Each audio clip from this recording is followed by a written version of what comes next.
Je parle aujourd'hui en tant que président de l'ONG Urgence panafricaniste et aussi en tant que patriote béninois qui aime son peuple à en perdre la raison, mais qui n'acceptera jamais que l'élite dirigeante qui régule la vie de sa nation vende ses intérêts, les intérêts de sa population, à l'oligarchie d'Occident.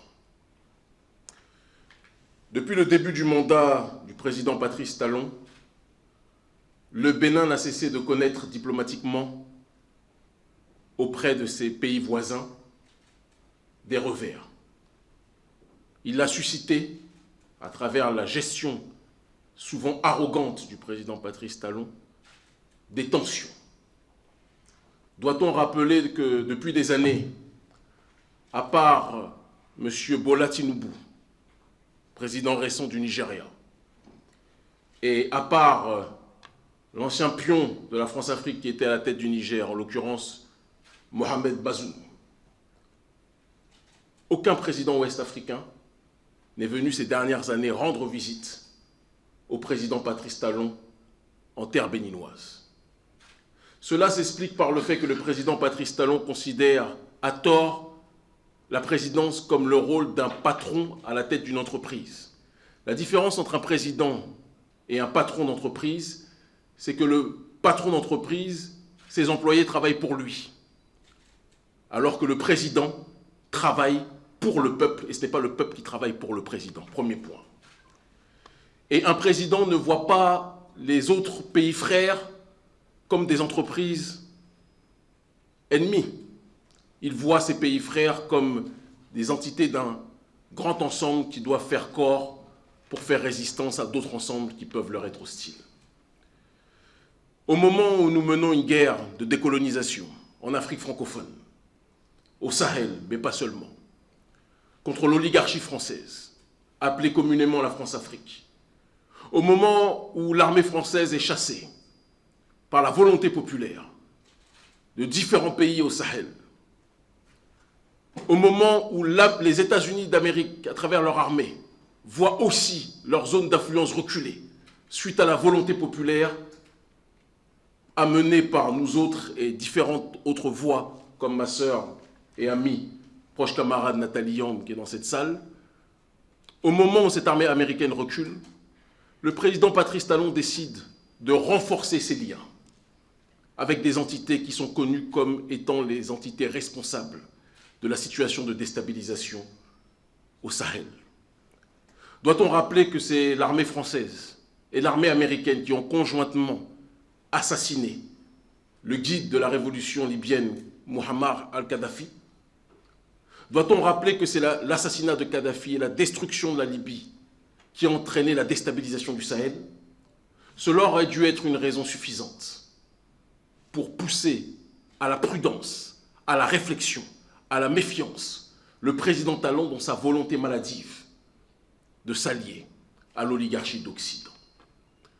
Lorsqu'est survenue la tension entre le Niger et le Bénin, la première tension, du moins à l'époque où le président Talon est venu en première ligne pour appeler à l'agression d'un pays frère, nous nous sommes dressés pour rappeler à notre peuple frère du Niger qu'il existe au Bénin, en dehors du président pro-occidental et pro-français Patrice Talon, une tendance panafricaniste au sein de ce pays, qui s'opposait à l'agression du Niger parce que dans ce cadre d'unité, de solidarité et de fraternité, la plupart des populations africaines n'accepteront jamais que nos dirigeants suivent l'agenda du gouvernement français et du président Macron visant à déstabiliser des nations qui résistent à leur influence néocoloniale.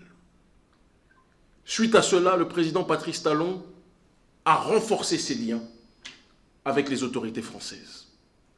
Je ne voulais pas parler tant que je n'avais pas eu accès à certaines informations. J'ai été reçu hier par les autorités et j'ai pu moi-même consulter un certain nombre d'éléments.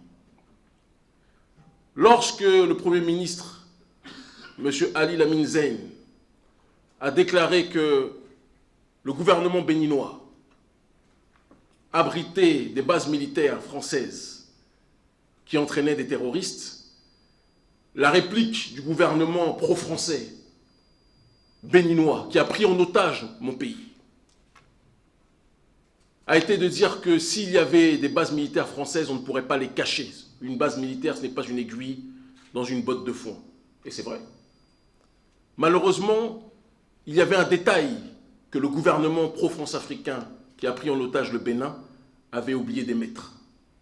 C'est que l'armée française a engagé des légionnaires noirs de peau qui se font passer pour des militaires béninois et qui forment une partie de la population qu'ils ont réussi à manipuler, à instrumentaliser et à faire croire que l'ennemi, c'était des pays qui, comme par hasard, s'opposaient à l'influence française. CF, des pays comme le Niger, des pays comme le Mali, des pays comme le Burkina. L'armée française, à travers le général Lecointre, a bien stipulé que les territoires qu'ils ont perdus, ils vont tout faire pour les récupérer. Et ils vont tout faire pour déstabiliser les gouvernements qui résistent à leur volonté de se réinstaller. En prenant des légionnaires noirs, qui est une longue tradition dans la Légion française, ils sont toujours les premiers à vous parler de milices privées, de Russie, de Turquie et autres, mais ils oublient qu'eux, ils ont une milice historique, peut-être plus ancienne que toutes celles précitées, qui a le droit de vie ou de mort sur l'être humain de manière générale.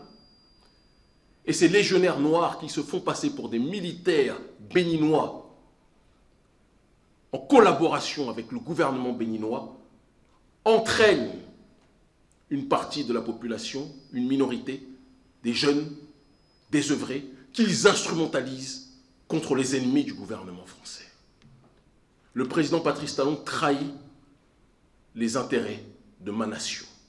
Et c'est parce que je suis un patriote et que je refuse la prise d'otage du Bénin par ce gouvernement france-africain que je suis venu ici au Niger dire qu'une grande partie des Béninois ne se sont pas concernés par la démarche du président Talon et que cette grande partie de Béninois s'oppose à cette collaboration du président Talon avec le président Emmanuel Macron et avec l'armée française et ses sous-traitants de la Légion étrangère. La situation qui se passe là fait souffrir trop de gens. À la frontière, des populations du côté du Bénin ou du Niger souffrent parce que le commerce est fermé à cause de cette frontière qui est fermée. Des familles sont économiquement parlant asséchées à cause de cette frontière qui est fermée. Mais si on doit trouver un responsable, j'avais besoin de voir les preuves pour le comprendre. J'avais besoin d'entendre différentes sources, différentes informations pour le comprendre. Si on doit accuser une entité, on doit accuser l'entité qui a décidé de collaborer avec l'oligarchie française qui veut déstabiliser le Niger. Certains me diront, mais jusqu'à preuve du contraire, il y a d'autres frontières que le Niger a avec d'autres pays où il y a des bases françaises. Mais des gages ont été donnés, des gages sérieux, visant à tout faire pour que jamais une agression ne puisse prospérer, ce qui n'empêche pas de toute façon le gouvernement nigérien d'être dans une démarche de prudence vis-à-vis de toutes ces frontières. Mais ce qui se passe au Bénin est grave, et encore plus grave parce que la population béninoise n'a pas été avertie de la situation.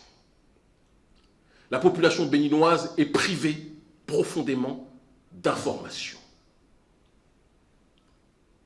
Le courant panafricaniste présent au Bénin et de manière générale, dans le monde panafricaniste de manière générale, le courant panafricaniste condamne avec la plus grande fermeté la collaboration de Patrice Talon avec les intérêts français